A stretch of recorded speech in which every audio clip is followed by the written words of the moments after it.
Assalamualaikum warahmatullahi wabarakatuh. Apa kabar semuanya? Semoga sehat selalu ya. Hari ini kita akan membahas mengenai teori Ausubel dan teori Gagne.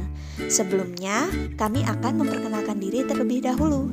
Perkenalkan, kami dari kelompok 2 Strategi Pembelajaran Matematika yang beranggotakan Hana Almira, Nabila Hairunisa, Kartika Dewi Fitria, Resta Meldadia, dan Sela Anastasia.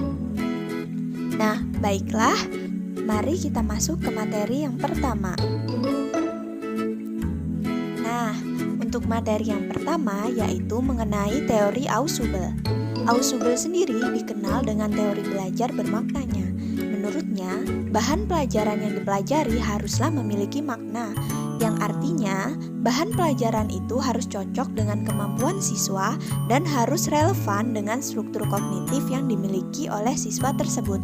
Nah, tentu saja faktor intelektual serta emosional dari siswa terlibat dalam kegiatan pembelajaran ini. Ausubel sendiri membedakan antara belajar menemukan dengan belajar menerima. Untuk belajar menemukan, konsep dari pelajaran itu sendiri dicari oleh siswa atau ditemukan oleh siswa. Sedangkan pada belajar menerima, siswa itu hanya menerima konsep atau materi dari guru saja.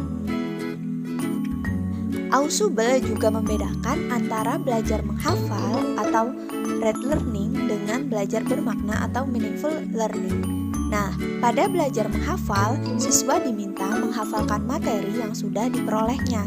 Sedangkan pada belajar bermakna, materi yang telah diperoleh itu dikembangkan dengan keadaan lain sehingga belajarnya lebih bisa dimengerti atau dipahami. Dua syarat untuk materi yang dipelajari diasimilasikan dan dihubungkan dengan pengetahuan yang telah dipunyai sebelumnya. Yang pertama, materi yang secara potensial bermakna dan dipilih oleh guru dan harus sesuai dengan tingkat perkembangan dan pengetahuan masa lalu peserta didik. Yang kedua, diberikan dalam situasi belajar yang bermakna. Faktor motivasional memberikan peranan penting dalam hal ini, sebab peserta didik tidak akan mengasimilasikan materi baru tersebut apabila mereka tidak mempunyai keinginan dan pengetahuan bagaimana melakukannya. Sehingga hal ini perlu diatur oleh guru agar materi tidak dipelajari secara hafalan.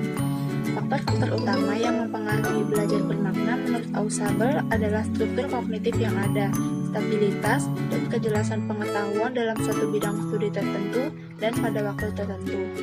Sifat-sifat struktur kognitif menentukan validitas dan kejelasan arti-arti yang timbul waktu informasi baru masuk ke dalam struktur kognitif itu. Demikian pula sifat proses interaksi yang terjadi. Jika struktur kognitif itu stabil dan diatur dengan baik, maka arti-arti yang sahih dan jelas atau tidak meragukan akan timbul dan cenderung bertahan. Tetapi sebaliknya, jika struktur kognitif itu tidak stabil, meragukan, dan tidak teratur, maka struktur kognitif itu cenderung menghambat belajar.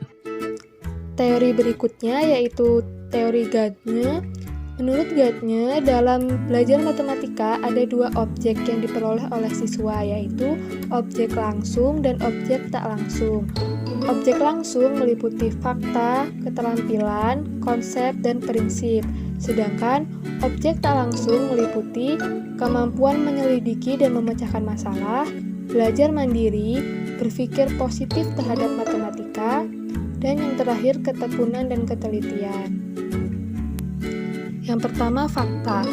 Fakta adalah objek matematika yang tinggal menerimanya atau kesepakatan dari para matematikawan yang meliputi lambang, notasi, dan aturan dalam operasi hitung. Contoh, aturan terdapat pada perhitungan 5 ditambah 2 dikali 10 sama dengan 5 ditambah 20, di mana di sini didahulukan perkalian. Kesepakatan para matematikawan agar tidak terjadi kekacauan, meskipun ada juga yang menyatakan bahwa perkalian adalah penjumlahan berulang, sehingga perkalian didahulukan daripada penjumlahan. Berdasarkan kesepakatan matematikawan tersebut, kita dapat memperoleh hasil yang benar, yaitu 25. Inilah contoh yang disepakati untuk menghindari kekacauan.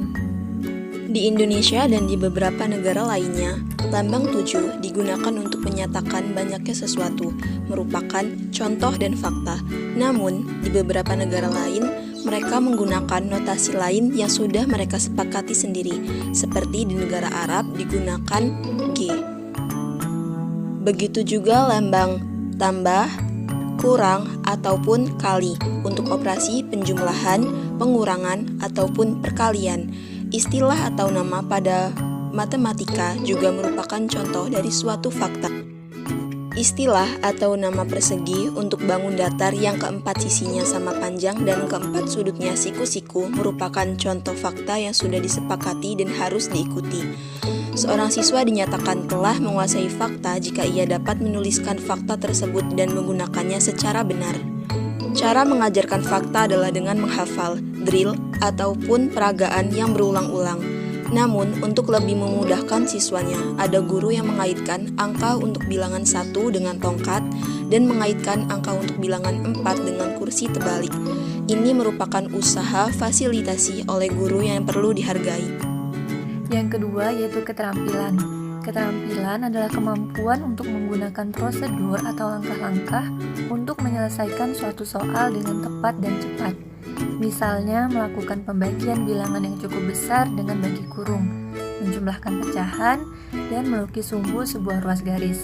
Keterampilan ini menekankan pada kemampuan untuk menggunakan urutan-urutan, prosedur, atau langkah-langkah pengerjaan. Seorang siswa akan disebut memahami suatu keterampilan jika ia dapat menggunakan urutan-urutan, prosedur, atau langkah-langkah pengerjaan.